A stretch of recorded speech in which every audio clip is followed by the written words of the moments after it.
Bride of Herne and Hespeth by Sumiko Saulson.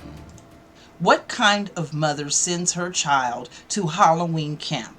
That's what Denise wanted to know. She could have been trick-or-treating with her friends, but instead she was listening to spooky stories and having cookouts. She gazed drowsily into the campfire. The marshmallow on the end of her stick was finally melted. She smashed it into the square of chocolate atop the graham cracker in her hand. She was about to eat the s'more when Miss Foster's shrill voice interrupted her reverie. "Children!" Miss Foster cried. "Pull close to the fire. Watch the sun in his nightly dance with the moon. Can you feel the chill night air rising around you? Fog cloaking your neck. Gather closer to the fire and keep warm." There had been 4 children gathered around the fire before her rousing speech. Denise winced as a dozen more rowdy kids from Camp Mather gathered around the bonfire, bringing their hot dogs and body odor with them. "The story I'm about to tell you is strange but true," Miss Foster shouted. "The slaughterhouse down the road, did you know it was haunted?" Almost on cue, a spine-chilling lowing sound pierced the bushes behind them. It sounded like a wounded man moaning in the distance. Lucy, the girl sitting next to her, jumped, knocking Denise's s'more into the fire. "Damn it, Lucy," Denise cried. The groaning rose to a crescendo before dissipating into the wind. Towards the end it became distinctly bovine. Could you hear cows from the slaughterhouse a mile away? "Sit still, Lucy. Don't swear, Denise," Miss Foster barked. "Why are you children always so unruly? Anyway, on with the story. Where was I? It's haunted by ghosts, but not the ordinary kind. They're meaty ghosts, the skeletal remains of the dead cattle prepared for sale at your local delis and grocery outlets. The tattered bits of flesh that remain on the bone after the carving process begins to stink as the cow carcasses await their burial in mass graves. Have you ever smelled 5-day-old hamburger? Naturally, the meat attracts maggots. The fervent breeding of insects causes the dead cow's ribcage to rise and fall, almost as if breathing." "Gross!" Wide-eyed Daniel squealed, spitting out his hamburger. "Gross indeed," Miss Foster approved, "and an affront to the vegan witch Hespeth. She walked by and saw the cow corpses writhing. Thinking a young calf survived, she ran into the deep pit full of rotting animals. But it was no calf, it was maggots. Some evolved into flies and flew into her face. She was quite put off and immediately hexed the place. She'd been meaning to for a while. Vegan witches hate slaughterhouses, don't you know?" "If she loves animals so much, why doesn't she love flies?" Lucy asked. "What she said," Denise seconded. "Circle of life and all that. Doesn't she respect it?" "She would respect you becoming part of the circle of life, meat-eater," Miss Foster hissed, pointing an accusatory finger at Daniel's burger and Lucy's hot dog. "That's why she cast the spell to put humans in their proper place in the food chain. The accursed skeletons lurched forth from their graves. The stink of rotting meat was cloying. A cloud of green malodorous E. coli bacteria surrounded them. Soon the maggots began to hatch, sending out waves of hungry carnivorous flies.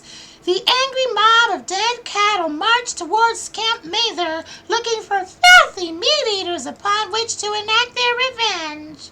"What's wrong, Lucy? Are you having trouble eating your hot dog? You keep lurking away as I tell the story, almost as if you feel guilty. There are some vegan marshmallow substitutes to roast if you prefer vegetarian s'mores." Lucy rolled her eyes and kept eating her hot dog. Fixing her with an accusatory glare, Miss Foster continued. "Frothing at the mouth, hungry jaws snapping, Herne, the head of the herd, moved at preternatural speed towards Camp Mather. Their first victim was Charlie, a hitchhiker, eating a $1 menu hamburger. The herd charged towards him, hooves pounding the dust. Herne snapped into Charlie's flesh, angry molars munching his fingers like fresh cud. Slime, green slime, oozed from Herne's open maw and dripping nostrils, mixing with Charlie's blood as the fingers snapped off one by one. The cannibal cow even ate the hamburger in his hand. "Why are you doing this to me?" Charlie screamed, but he got no answer. Cows can't speak, you know. They lowed and mooed in laughter. Herne's accomplices began with the man's other arm. Soon they ground in between his teeth into human hamburger, leaving the blood puddle that had recently been Charlie behind. The hungry pack of roving skeletal cows continued its rapid descent upon Camp Mather. "Am I making you nervous, Denise? Why don't you stop eating your beef jerky?" "I'm not afraid of imaginary cow monsters," Denise smirked. "You should be," Miss Foster warned. With no digestive tract to speak of, the herd had no way to digest the well-chewed bits of Charlie. Chunks of Charles fell out of their rib cages and down to the ground, trodden below angry hooves. The stampede rushed into the side of a Safeway delivery truck, butting its head repeatedly against it until it toppled over. The driver's blood-curdling screams were so ear-piercing, they were heard by our camp director, Quinn Littleton. If you don't believe my story is true, just ask Quinn. Herne himself leapt into the cabin of the 18-wheeler and tore his blood-soaked teeth into the tattooed bicep of the driver, Darrell. The driver yelled, "What are you, friggin' zombie cows?" Irritated, Herne bit into the man's juicy tongue and yanked out his foul-smelling head and ripped off his jaw. Miss Foster cast an irritated look towards Lucy once more. "Have you ever eaten cow tongue, Lucy? I see you're eating an all-beef corn dog. There's probably some tongue in there. Do you think Herne would approve?" Lucy shrugged, stuck her tongue out and slathered ketchup and mustard on her corn dog. Denise rolled her eyes. "Unlike Hespeth," Miss Foster continued, "Herne was far from vegan. His large square teeth sunk deep into the man's lower lip, pulling at it, rending flesh from bone. Blood spewed over the steering wheel as another stampeding cow slid its incisors into the driver's jugular vein. The gushing maroon fountain pitched its moist payload with every breath, every heartbeat, and the smell of iron invading the cabin as the windshield was painted in clotted crimson. The green bile and mossy rot of the original moldering cow flesh combined with the fresh human blood and carnage as they tore in. One of Darrell's extruded eyeballs detached from his head and plastered itself into the center of Herne's skull. The feast was done. Like a festering, wounded cyclops, Herne climbed out of the cabin and headed this way. Herne's spectral eyes glowed like coals in the dark. The moment his form, so did the eyes appear in the cattle behind him.